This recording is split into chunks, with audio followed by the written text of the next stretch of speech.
Attu and Kiska, territory of Alaska. The Aleutian Islands Campaign was a military campaign led by U.S. and Canadian forces on the islands of Attu and Kiska. It was the only land battle fought on U.S. soil in World War II. Apart from that, the invasion of the Kiska Island, known as Operation Cottage, is remembered as one of the most bizarre actions in the entire war. During 2 days of sweeping the island, Allied forces had more than 300 casualties, while the Japanese had none. The reason for this was that there were no Japanese soldiers to fight in the first place. In June and July 1942, the Japanese forces, led by Admiral Yamamoto, invaded the Aleutian Islands of Attu and Kiska. The Japanese did this as a diversion from their Midway campaign, but also to prevent the Aleutians being used as a forward base for the Americans to attack Japan. Capturing the island was a relatively easy job for the Japanese forces, as it was defended by negligible forces, 10 U.S. Navy officers from an American weather station. As soon as they took control of the islands, the Japanese started building airfields and fortification systems in the inland mountains. They even brought in 500 civilians to build new military bases, tunnels, and harbors. Since the Americans were fighting Japan primarily for the domination over the Pacific Ocean, there was no doubt for them that the islands had to be liberated as soon as possible. There was also another reason why the United States was so eager to get its territory back. Kiska and Attu were the first pieces of American territory to be conquered since the War of 1812 with the United Kingdom. Their repatriation was therefore a matter of national pride as well. The islands were under the protection of the Alaska Defense Command, or ADC, which only had 24,000 members. The U.S. Army didn't waste its time and immediately started building up its troops in Alaska for the upcoming invasion. By autumn 1942, the size of the ADC had increased to over 94,000. The first target was the island of Attu. Attu was of secondary importance compared with Kiska, which had a fully developed harbor, an operational airfield, and a larger garrison. However, by aiming to conquer Attu first, the U.S. Army wanted to cut the Japanese communication with Kiska. Operation Landcrab. After almost a year of occupation, Navy ships carrying the 17th Infantry Regiment of the 7th Infantry Division of the U.S. Army approached Attu on May 11, 1943. Landing on the island went unopposed, which gave American soldiers a false impression that it was going to be an easy task for them. The Japanese had intentionally withdrawn from the coast to prepared fortifications and bunkers in the inland mountains. They used the natural defenses as well, such as the caves and crevices. Over there, they showed a fierce resistance to American troops, fighting to the very end. After 19 days of battle, only 28 Japanese soldiers out of 2,630 of the 301st Infantry Battalion survived. The Americans also suffered enormous casualties, 3,829 men out of 16,000 engaged. Many of these were due to unsuitable equipment, which led to the soldiers getting frostbite and other medical conditions. On top of this, many of the soldiers had never seen active combat. The Attu experience was horrifying for the American soldiers and largely influenced what happened on Kiska a few months later. Operation Cottage.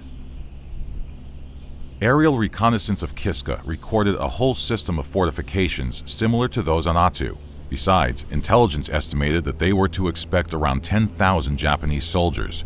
Everything was indicating that Kiska was to be the next Attu.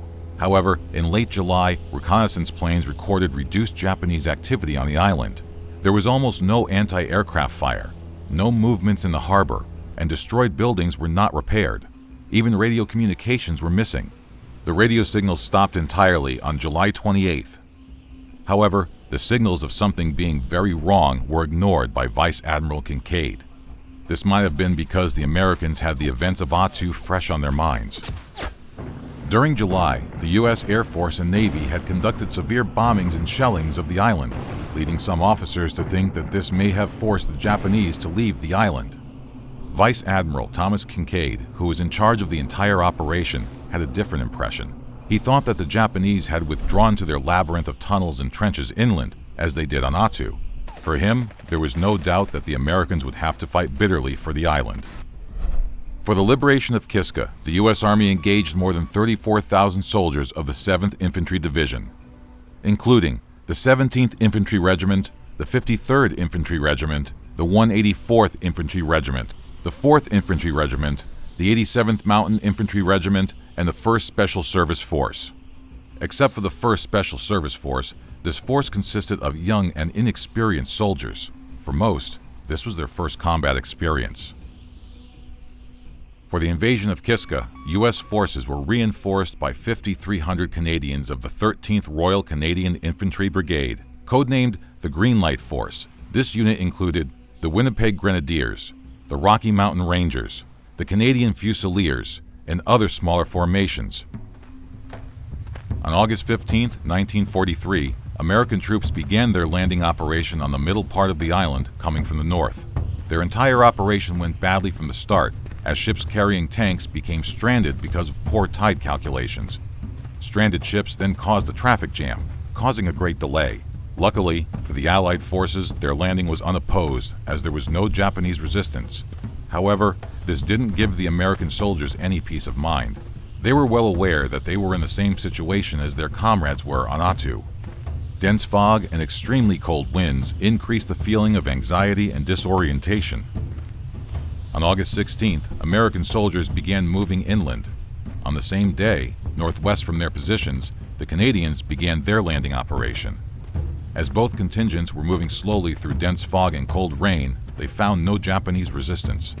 All they could find were abandoned positions and an unusual discovery: one dog named Explosion that used to belong to the American soldiers who were captured by Japanese Marines in the initial landings a year ago. At the same time, the American and Canadian troops were suffering casualties. Talk spread amongst the troops that there were Japanese snipers and soldiers around, which created a sense of panic. Many of them bumped into Japanese minefields and booby traps, which were very difficult to notice because of the fog that reduced visibility to less than a few feet. The destroyer, Abner Reed, struck a mine when entering the harbor on Kiska, killing 70 sailors and wounding 47.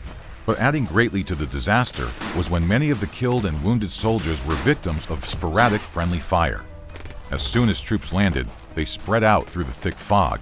On August 16th, a Canadian soldier mistakenly fired on American soldiers, believing they were Japanese. It caused a friendly fire shootout that resulted in 28 Americans and 4 Canadians killed. Around 50 men were wounded on either side. Inexperienced soldiers were terrified by the stories of the Attu carnage and disoriented by the harsh weather conditions and poor visibility caused by the fog. Bryan Murphy, a U.S. Army lieutenant who was at Kiska during the ordeal, later recalled that the troops were shooting at anything that moved. One infantryman attacked what he thought was an enemy patrol, and despite patrol members shouting at him to stop, he proceeded to throw grenades. He was then immediately shot by friendly fire. They had anticipated a surprise Japanese attack at any moment. With their nerves on edge, these young soldiers fired upon the slightest suspicion of enemy presence. After 3 days of patrolling the island, American and Canadian soldiers finally realized that there was no enemy to fight, as the Japanese had already left Kiska. After the Second World War had ended, it became known, through interrogations, that the decision to retreat from Kiska was made after the Battle of Attu back in May. Japanese soldiers were also frightened by the Attu scenario, and were additionally aware that any resistance was pointless. In a situation when the Japanese army was desperately in need for soldiers, they were allowed to return to posts closer to home. Back on July 28th, they were carried by several cruisers and destroyers. 5,000 Japanese soldiers had broken through the American naval blockade. They did it with the help of the thick fog.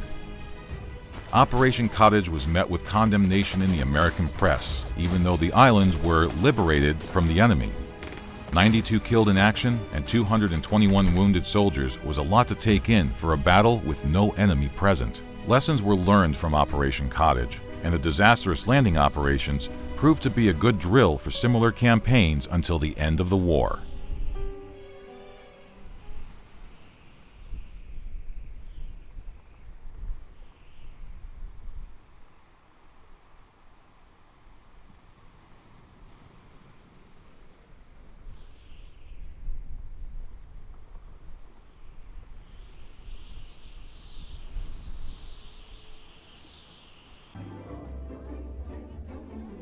Hey guys, check out this simple history merch on Teespring.